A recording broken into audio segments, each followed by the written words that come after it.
Hello, good day everyone. My name is Justin J. Marikit, BS Mari 1 M1F. I'm a part of Group 4. So my topic is individual identity or personal identity. Personal identity is the concept you develop about yourself that involves over the course of your life. This may include aspects of your life that you have no control over, such as where you grew up or the color of your skin, as well as choices you make in your life, such as how you spend your time and what you believe. You demonstrate portions of your personal identity outwardly through what you wear and how you interact with other people. You may also keep some elements of your personal identity to yourself, even when these parts of yourself are very important. So, there are some parts of individual identities. The first one is gender. For example, boy baka or girl. The second one is race. An example of this is kanang Asian baka, white people or black people. Then the third one is religion and beliefs. Example of this is kanang ako Roman Catholic and ikaw is Muslim. There are three aspects of your personal identity. The first one is like your likes and dislikes. For example, kanang likes ba nimo kanang sport, mga sport or nakiganahan nga tao, and dislikes is kanang dili nimo ganahan, like wa ganahan nga butang nga duwa or nga tao. Second is your talents and abilities. For example, maayo ba ka sa singing, maayo ba ka sa dancing, and other abilities that ikaw rin kay maayo. The third one is your goals. Example, kanang ka mas successful and kanang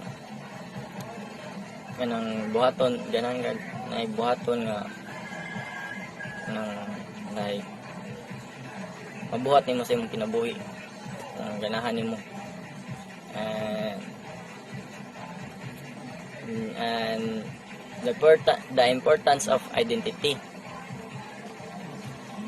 Identity plays an important role in our empowering individuals to exercise their rights and responsibilities fairly and equitable in modern society. It is imperative for social, economic, and digital inclusions as it provides access to basic human rights such as healthcare, pension, social benefits, the ability to exercise our right to vote, and beyond. But to be able to access those rights, one needs to be able to prove that they are who claim to be. That's all. Thank you. Hi, I'm Robert Vincent Eldeog and I'm here to explain the social identity online. Social Identity Theory by Henry Tyfel and John Turner, 1979. What is social identity? Social identity is a conceptualization recognizing that the way we perceive others and others serve on both our unique characteristic and our membership in various groups. An individual's social identity indicates who they are in terms of group to which they belong. Social identity groups are usually defined by someone physical, social, and mental characteristic of individuals. Social identity allows people to be part of the group and gain a sense of belonging in their social world. These identities plays an important role in shaping self-image. Social identification is important because it influences how people see themselves and how they interact with others. There are two identities. One is the personal identity and two is the social identity. Now, what is first personal identity? Personal identity is about a person's characteristics, your sense of yourself as a unique individual, like personality. Second, social identity. What is social identity? Social identity is a group which they belong to, such as citizen in the other country, particular student in the university.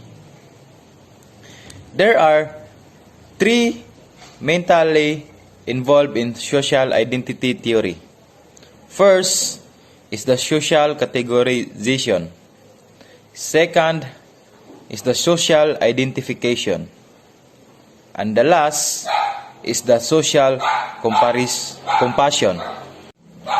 What is social categorization? Social categorization is the process of classifying people into groups based on similar characteristics. Social categorization is the process of categorization applied to people and or as shaped by interaction with people.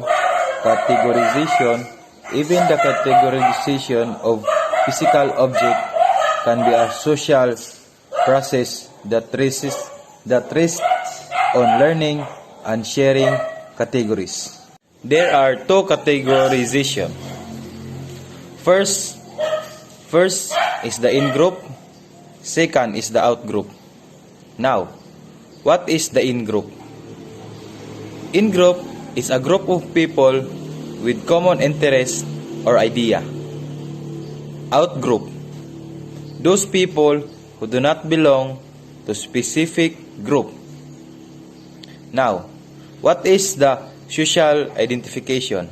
Social identification is accepting a self-descriptive and qualities attributed to one group. Social identification reflects the notion that people generally do not perceive social situation such as detached observes. Instead, their own sense of who they are and how they related to others is typically implicated in the way they view other individuals and the groups around them. Social comparison. Social comparison is a evaluate our own self or own group by comparing with others. The social comparison process involves people coming to know themselves by evaluating their own attitudes, abilities, and traits in comparison with others. In most cases, we try to compare ourselves to those in our peer group or with whom we are similar. What is individual identity made up? Individual identity is made up of personal traits, abilities, likes and dislikes, your belief system of moral code, and the things that motivate you. These all contribute to self-image or unique identity as a person. People who can easily describe these aspects of their identity typically have a fairly strong sense of who they are.